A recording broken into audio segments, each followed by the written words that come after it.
What's good, YouTube? It's me, Coach 67 Sports TV. Shout out to the awesome and amazing LDBC, Lions Den Boston community. Shout out to the greatest university in the world, the Southern University, home of the mighty Jaguars. In this particular video, I'm going to address the aftermath of last night's close loss to FAMU. Last night, Southern University lost 26-19 to Florida A&M University. It was an excellent game. It was a close game. However, Southern came up short. And my biggest takeaway from last night's game is I'm not going to lie about it. I'm not going to beat around the bush. I'm not going to sugarcoat it. I'm just going to be 100% honest and be truthful. Coach Dooley is not a good coach. Point blank, bottom line, period. I know he's had his team, Southern, last year and Prairie View the year before in a SWAC championship game. But even with that being said, he's not a good coach. And if you look at the three losses that Southern University has to Alabama State, Jackson State, and FAMU, all three of those games were winnable. They were close games. But from a coaching standpoint, he just hasn't done a good job. Now, I know he's supposed to be an offensive guru. He came up under Coach Richardson. He's supposed to be this offensive guru, but I really can't tell. I don't see it. I mean, from a play calling perspective, like, the play calling is trash. It's terrible. And if you look at it from a talent perspective, even though, you know, Southern is 2-3, and I understand the east side of the SWAC is better than the west side in terms of consistency and so on and so forth. But from a talent standpoint, if you look at Southern, Alabama State, Jackson State, and FAMU, I know FAMU is at the top of the hierarchy in terms of the food chain of the SWAC, but all four of those teams are kind of close and similar in terms of talent. But Southern lost all three of those games, and the common denominator in each one of those games is the game management, the clock management, the play calling. It was trash in all three games. And that has to be attributed to Coach Dooley. Now, I know I've been hard on Harold Blood because, you know, as a Southern University fan, you know, we expect excellence. We want to win.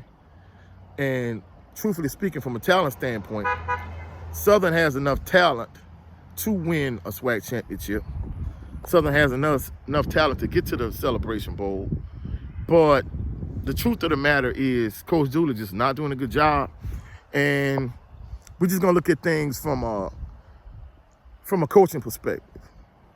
Now, I know I'm a coach, and Coach Dooley is supposed to be this offensive guru. And I think the thing about it is, I guess he came to the realization that, you know, Harold Blood is a decent quarterback. You know, he's not Jeremy Moose by no stretch of the imagination.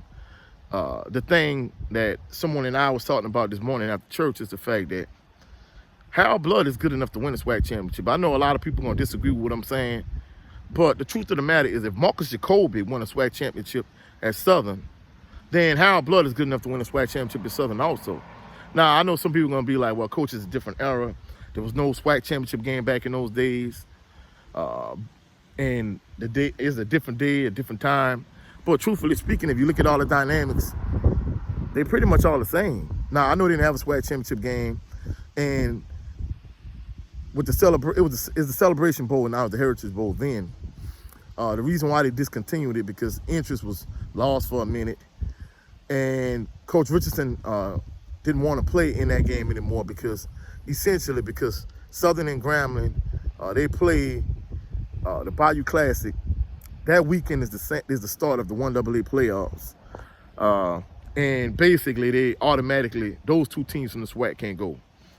And essentially, since they play a SWAC championship game now, you know, 1AA players are off the table for the SWAC as a whole in general. But if Jackson State won the SWAC championship at that time, they was going to the 1AA playoffs. So since Southern was going to the SWAC championship, winning the SWAC championship and going to the Celebration Bowl, essentially MEAC was sending their top two teams to the 1AA playoffs. And Coach Richardson didn't think it was fair for the best team in the SWAC to play against the third best team in the MEAC. He felt like it was a lose-lose proposition. And of course, in that instance, it was. But from a talent standpoint, if you look at it, Gary Quarles Jr., he played well last night. Essentially, he's the equivalent of what Steve Warford was at the time. Now, I know Southern's offensive line was a lot better than what it is now. But after last week rearranging some of the players on the offensive line, so the offensive line has played better. And the defense is just as good now as it was then. I think the issue is Coach Richardson is a much better coach from a head coaching standpoint than Coach Dooley is. Now, I understand last night he came to the realization that Harold Blood has to be more of a game manager. However, the issue is there has to be some balance in that approach. In terms of, if you look at Southern's offense to say he's a guru, first of all, the first issue they have is, you know, I sit on the east side, and for those individuals that don't know, in the A.W. Mumford Stadium, the east side is the away side. The west side is the home side. And ordinarily when you play, you're going in one or two directions. Either you're going towards the nursing building, Championship Square, or you're going towards Hardin Boulevard. And if you notice, for Southern fans, that if you pay real close attention, the vast majority of Southern University's big plays is all going towards the west side of A.W. Mumford Stadium. It's not coming towards the east side. It's all going towards the west side. So if Southern is going towards Tony Clayton Championship Plaza, going towards the nursing building, then their plays are going towards the west side. If they're going towards Hardin Boulevard, it's still going towards that side of the field. If you look at last night, the long play to, I thought it was Jalen Howard, but it was Chandler Whitfield. The long touchdown he had, it was going on the west sideline. If you look at the big play they had against Alabama and still going towards the same sideline. So most of their play calling, even their running plays, last night they ran fourth. It was fourth. It was first and goal. Essentially, they ran 4 plays, the same play 4 times in a row. And I'm wondering why. Why would you run your offense to the short side of the field? However, what they're doing, for whatever reason, they run the vast majority of their plays towards their sideline. Now, this one thing I noticed as a coach, and I've seen a lot of middle school coaches do it often, but I've never seen college coaches run the vast majority of their plays towards their sideline. That's one thing that needs to be addressed. That's first. And second, if you look at Southern's offense, they have weapons. They have, Chandler Whitfield. They have August Petrie III, Cassius Allen, Jalen Howard, George Quarles. They have a variety of different weapons. If you look at the running backs, they have Gary Quarles Jr., they have Kendrick Grimes, they have Kobe Dillon, they have C.J. Russell. So they have enough weapons. It's just that Coach Dooley is not making the best of the personnel and the talent that he has. Even if Harold Blood, even if he's not Eric Randall or a Quincy Richard or Trey Joseph, even if he's not that caliber quarterback, he has enough weapons around him. His defense is good enough. He is an excellent punter with Ruben Beauplants. So the thing about it is, guess what? He has everything he needs to be successful except the right head coach. So in terms of the play calling, he needs to mix it up.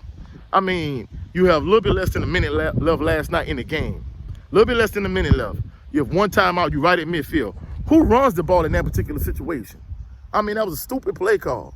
So in terms of him deciding that Harold Blood is more of a game manager, that's cool, but he has to mix it up. He has to run more screens to the wide receivers, whether it's tunnel screens, jailbreak screens, bubble screens, whatever the case may be. He has 2 good third down caliber type backs, that's small, that's shifty, and Gary Quarles Jr. and Kendrick Grimes. He needs to get them screens out the backfield, let the offensive line get out in front of them and block. He needs to add in some jet sweeps, some shovel passes. The offense is vanilla, is bland. There's no trick plays. So that's things he needs to do to make the offense better. And like I said last night, offensive coaching in terms of play calling is a skill. There's a rhythm to it. There's a rhyme and reason to it. You don't just run plays willy-nilly.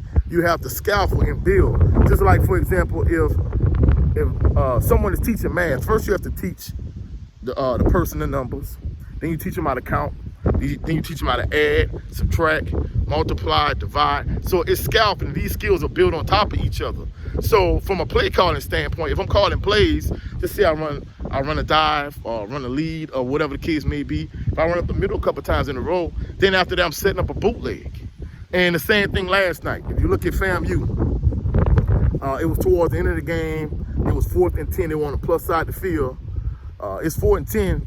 And essentially what FAMU did was they ran a dash screen or throwback screen. And a dash pass was something that was really made popular by Joe Theismann and the Washington Redskins. Essentially, they would run a roll out, a fake running the roll out to one side of the screen, one side of the field. Then they would throw the ball back to the opposite side of the field. So what FAMU did last night with Jeremy Musa, Southern defensive line, I'm not gonna lie, Taj Brown.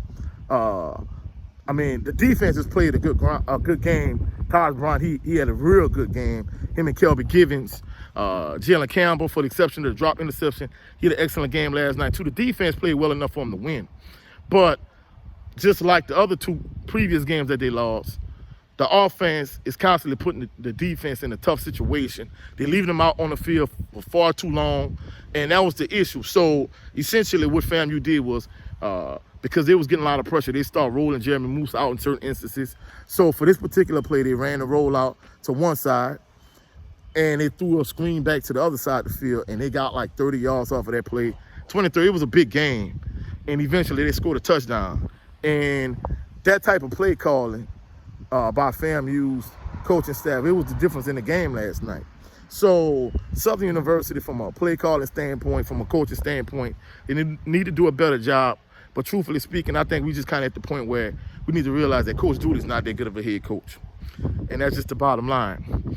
That's it for this particular video. If you saw any value in this video, like the video, share the video, comment in the comment section, subscribe to the channel. Also click the notification bell so you can be alerted anytime I post any new videos.